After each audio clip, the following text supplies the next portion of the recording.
À ceux qui trouveraient l'Audi R8 trop rigoureuse, trop allemande, les ingénieurs d'Ingolstadt ont créé la R8 RWS.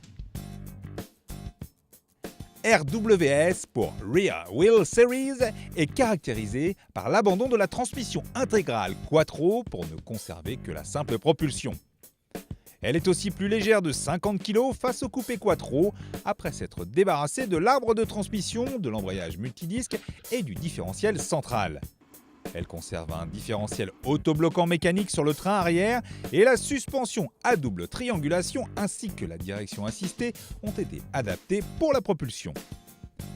Ces modes de conduite sont aussi plus permissifs. Avec une répartition des masses de 40,6 à l'avant et 59,4 à l'arrière, en plus de ses 540 Nm de couple envoyés par le Grisant V10, la R8 est méconnaissable. La sentir si joyeuse est inhabituelle pour cette supercar dont la transmission intégrale nous a plutôt habitués à ce qu'elle soit soudée au tarmac. Mais il faut tout de même un certain talent à son volant pour entretenir de longues glisses sans se faire surprendre par un excès de gaz. Ainsi, le mode de conduite dynamique, associé à l'ESC dégradé en mode sport, permet de s'acclimater à son jeu sans subir les conséquences d'un excès d'optimisme. Un allié surtout sur route ouverte. La direction de la R8 RWS nous a semblé un peu légère et le ressenti de l'accélérateur particulièrement souple, mais c'est aussi ce qui permet d'utiliser la R8 au quotidien. Sa suspension à plusieurs lois permet aussi de passer les obstacles de la route avec fermeté certes, mais pas inconfort. Pour le reste, c'est une R8 qui freine toujours aussi fort, qui chante toujours merveilleusement bien grâce à son V10 5 litres de atmosphérique qui perd tout de même une demi-seconde sur l'exercice du 0 à 100 km/h face à la Quattro avec 3 secondes 7.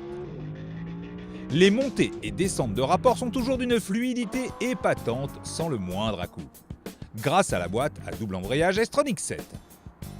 Pour différencier extérieurement cette R8 RWS d'un Quattro, c'est pratiquement impossible, sauf si elle est dotée des stickers rouges, clin d'œil à la R8 LMS GT4 nativement propulsion, comme l'impose le règlement sportif et qui a servi de source d'inspiration pour notre RWS.